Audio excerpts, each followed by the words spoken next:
د دوحې په غونډه کې د ملا برادر اخندزاده د وینا مهم ټکي: زموږ ولس ډېر ځورېدلی، نور باید ونه ځورېږي. د ولس ټولې پرګنې او قومونه به د راتلونکي اسلامي نظام تر سیوري لاندې د خوشحالۍ او ارامۍ ژوند وکړي. موږ باید کوشش وکړو چې هېواد او ولس مو د خپل اسلامي ارزښتونو او ملي منابعو په نظر کې نیولو سره مثبت پرمختګ وکړي. د نورو له احتجاج څخه ځان خلاص کړو، خپل وطن په خپله آباد کړو. ټول ته ثابته ده چې نور څوک مو نه وطن آبادوي او نه آبادولی شي. موږ الحمدلله اوږد او ویاړلی تاریخ لرو، زحمتکش او غیرتي ولس لرو، پراخ او زیاتې منابع او امکانات لرو. که مو ولس ارام شي، په ډاډ سره ویلی شم چې په ډېر کم وخت کې به پرمختللی او ارام او عزتمند ژوند ولرو. د دې ټول ترلاسه کولو لپاره یو پیاوړي مرکزي او خپلواک اسلامي نظام ضروري دی. په دې اړه باید له خودخواهیو، شخصي منافعو او اغراضو څخه تیر شو. افغانستان د ټولو افغانانو ګډ کور دی. لکه هر افغان چې پکې د اوسېدو حق لري، همدا ډول یې په اړه د خدمت او مسؤلیت حق هم لري. موږ چې لوړ اهداف ترلاسه کوو، باید له جزئیاتو تیر شو، پراخه سینه، تحمل او برداشت ولرو. بې باوري او بې اعتمادي باید ختمه کړو.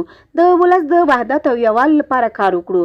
د ټولو هغو هڅو په وړاندې په کلکه ودرېږو چې زموږ ارادي تمامیت او ملي وحدت ګواښي. قومي، سمتي، ژبني او نور تعصبات په هیڅ صورت په خپل ولس او هیواد کې ځای ورنه کړو. دا د بین الافغاني مذاکرات له نږدې 10 میاشتو راهیسې دلته جریان لري.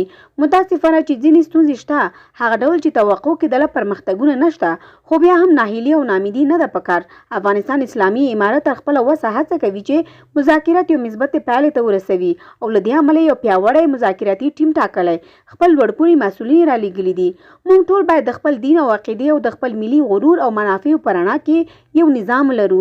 د پردیو افکارو نه په تېره کې زموږ په در خوړلي او نه هم په راتلونکي خوړلی شي، بلکې ستونزې او کاړهونه رازېږولي دي. موږ که وغواړو چې ازاد او ارام افغانستان ولرو، باید د ولس ارزښتونو او منافعو ته اهمیت او ارزښت ورکړو. موږ پرمختګ غواړو، ښه او ارام ژوند غواړو، مګر د اسلامي ارزښتونو، خپلواکۍ او ازادۍ په قیمت نه. دا د ولس د زړه هغه اواز دی چې ټول پرې پوهېږو. زه هیله من یم چې د الله تعالی په مرسته او بیا د زموږ او ستاسو په همغږۍ او همکارۍ به دغه لوړ او